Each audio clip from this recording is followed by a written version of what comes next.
आज की इस क्लास में हम अध्याय 2 प्रश्नावली 2.4 का पहला प्रश्न पढ़ेंगे।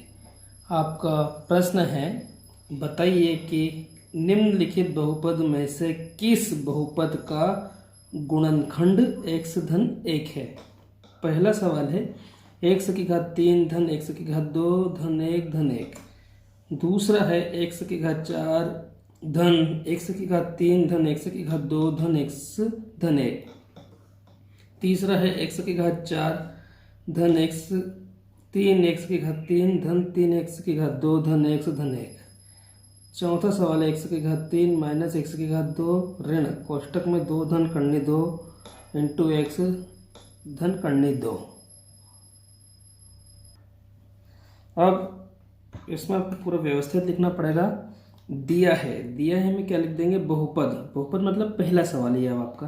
तो बहुपद इसको px के बराबर मान लेंगे। तो px बराबर अपने क्या मान लिए, x की घात 3 धन x की घात 2 धन x धन 1। अब देखिए ज्ञात करना है x धन 1 px का गुणनखंड है या नहीं, है ना। अब आप क्या करेंगे, इसको हल करने के लिए तो एक नोटेशन होता है, क्योंकि आपने लिख दिया कि x धन 1 px का गुणनखंड होगा यदि शेषफल क्या हो जाए, शेषफल बराबर 0 हो। ये बात ध्यान रखना। अब इसको हम जो करेंगे वो शेषफल प्रमेय से हल करेंगे। एक तो भाग देने वाली विधि है बहुपद में, ठीक है। अब 9th क्लास है तो इसमें हम शेषफल प्रमेय के माध्यम से करेंगे, ठीक है। तो अब आपने लिखा यहाँ पर शेषफल प्रमेय से, तो शेषफल प्रमेय में आपने क्या किया, जिससे भाग देना है मतलब x धन 1 इसके बराबर आप क्या मान लीजिए, 0 मान लीजिए। तो x धन 1 बराबर 0 माना। यहाँ से x की वैल्यू निकाली तो x बराबर धन में है तो 1 का पक्षांतर किया तो -1 हो जाएगा। तो x की जो वैल्यू निकली वो -1 निकली। अब x बराबर ऋण 1 को px में रखने पर, अब px मतलब हमने पूरा px को इसके बराबर मान लिया, मतलब px को मान ये पूरा होता है। तो हमने px की वैल्यू निकाली, x की घात 3 प्लस x स्क्वायर धन x धन 1। अब आपने यहाँ पर x की जगह ऋण 1 पुट कर दिया। हमने पहले भी इस टाइप के सवाल किए हैं। तो ऋण 1 की घात 3 धन ऋण 1 की घात 2 धन ऋण 1 धन 1। अब आपको क्या करना है, इसमें चेक कर लेना है कि आपने जो मान रखे वो सही भी है कि गलत, क्योंकि यहाँ पर आपने मान गलत रख दिए तो आंसर क्या हो जाएगा, गलत हो जाएगा। जब भी ऋण वाला आंसर है तो इसको कोष्टक में ही लिखना। अब ऋण 1 की घात 3 करोगे तो ऋण की घात विषम है तो ऋण में ही आंसर आएगा, और 1 की घात 3 करोगे तो 1 आएगा। फिर धन ऋण 1 का वर्ग घात सम है ऋण की तो पॉजिटिव उत्तर आएगा, और 1 का वर्ग 1 ही होगा। धन का गुणा ऋण में किया तो ऋण हो जाएगा और धन का 1। अब देखिए ये धन का 1 ऋण का 1, धन का 1 ऋण का 1, तो ये पूरा क्या हो गया, ऋण 1 को रखने पर कितना आ गया, 0 आ गया। तो 0 आ गया, इसका मतलब क्या हो जाएगा, आंसर आपका आप लिख दीजिए कि x धन 1 px का गुणनखंड है। अब ये दूसरा प्रश्न, दूसरे प्रश्न में भी आपने लिख दिया px बराबर x की घात 4 धन x की घात 3 धन x की घात 2 धन x धन 1 ज्ञात करना है। इसमें भी लिखना पड़ेगा x धन 1 px का गुणनखंड है या नहीं। अब आपने क्या किया, आपने लिखा यहाँ पर, तो लिखेंगे x धन 1 px का गुणनखंड होगा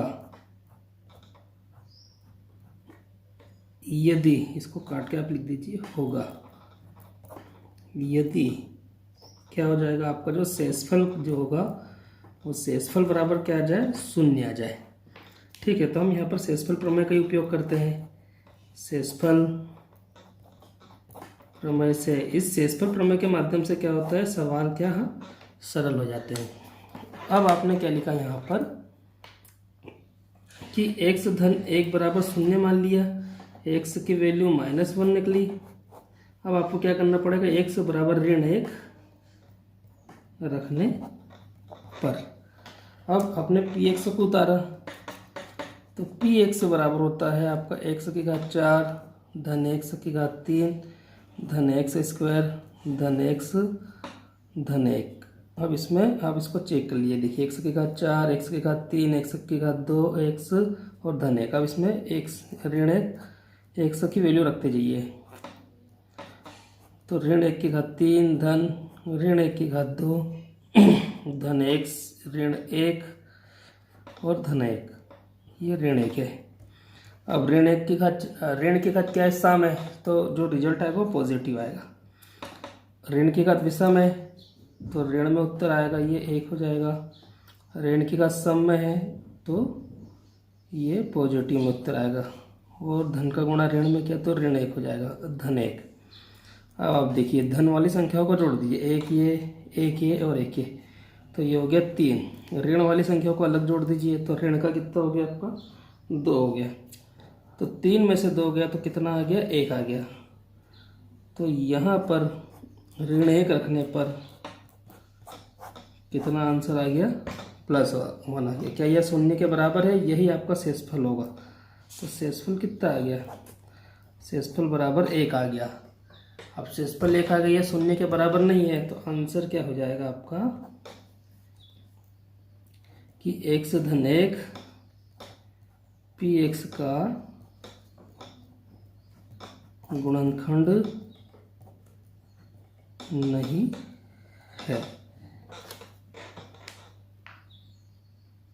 अब इसी प्रकार तीसरा प्रश्न है, दिया है px बराबर x की घात 4 धन 3 गुणा x की घात 3 धन 3x स्क्वेयर धन x धन 1। ज्ञात करना है x धन 1 px का गुणनखंड है या नहीं। यह भी उसी टाइप का सवाल है। तो आपने फिर लिखा इसमें कि x धन 1 px का गुणनखंड होगा यदि, इसकी कंडीशन होती है, क्या हो जाएगी कंडीशन, आपका जो शेषफल का जो मान होगा वो क्या होगा, 0 के बराबर आ जाए। अब आपने क्या किया कि शेषफल प्रमेय का उपयोग करते हैं, शेषफल प्रमेय से। अब क्या हो जाएगा शेषफल प्रमेय से, तो आपने क्या किया, x धन 1 बराबर आप 0 रख दीजिए, तो x की वैल्यू कितनी आ गई, -1 आ गई।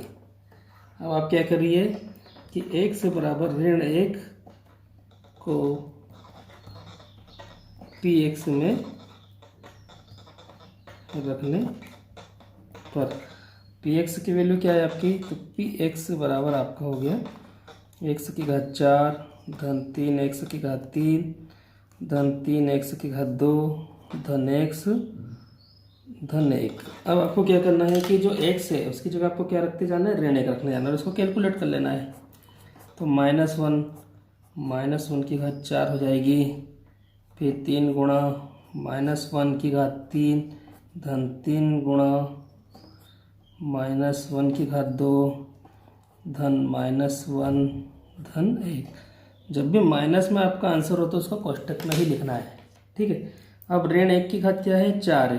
अब एक बात ध्यान रखना है कि यहाँ पर मैं फार्मूला लिख देता हूँ, यदि ऋण की घात सम हो तो रिजल्ट पॉजिटिव आता है, और ऋण की घात विषम हो तो रिजल्ट नेगेटिव आता है। अब देखिए ऋण 1 की घात सम है तो रिजल्ट पॉजिटिव में आएगा, और 1 की घात 4 करेंगे तो 1 ही होगा।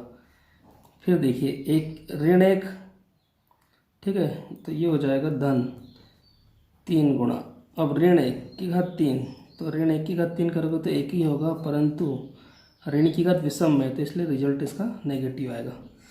फिर धन 3 गुणा, अब देखिए ऋण 1 की घात सम है तो 1 रिजल्ट आएगा, धन का गुणा ऋण में क्या तो ऋण हो जाएगा और धन का 1। अब आप देखिए एक प्लस का और एक माइनस का, तो ये ऋण धन का एक ऋण का एक, तो ये तो कैंसिल हो गया। अब जो बचा आगे हल करते हैं, तो एक धन धन 3 का गुणा ऋण 1 में किया तो ऋण 3 हो जाएगा, धन 3 एकम 3 हो जाएगा। अब देखिए यह जो है धन का 3 और ऋण का 3, तो क्या बच गया आपका, धन का 1 बच गया। अब आपने क्या किया, p का मान ऋण 1 रखने पर कितना आ गया, 1 आ गया। ठीक है, तो शेषफल आपका कितना हो गया, शेषफल आ गया आपका 1, जो बराबर नहीं है 0 के। तो आंसर आपका क्या हो जाएगा, x धन 1 px का गुणनखंड नहीं है। सवाल आपको समझ में आया होगा।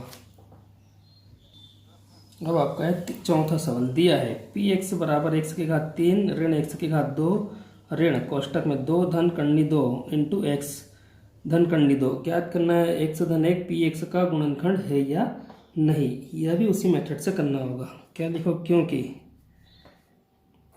x धन 1 px का गुणनखंड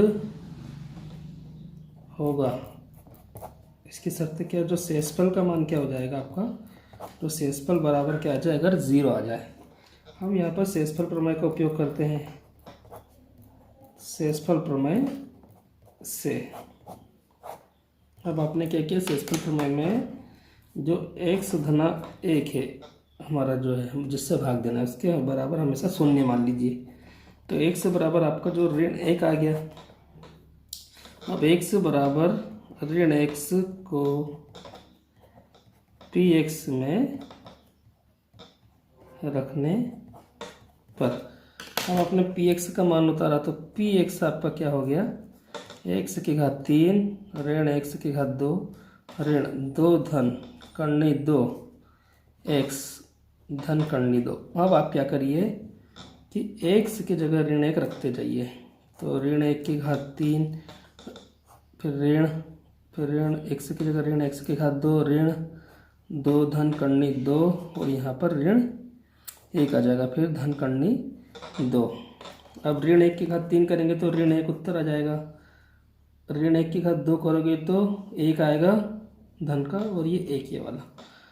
फिर आपने क्या किया, ऋण, सबसे पहले हम यहाँ पर कोष्टक को हल करेंगे, तो ऋण 1 का गुणा ऋण 2 में किया तो ऋण का 2 आ जाएगा, फिर धन ऋण 1 का गुणा कण्डी 2 में किया तो यहाँ पर भी आपका होगा ऋण कण्डी 2।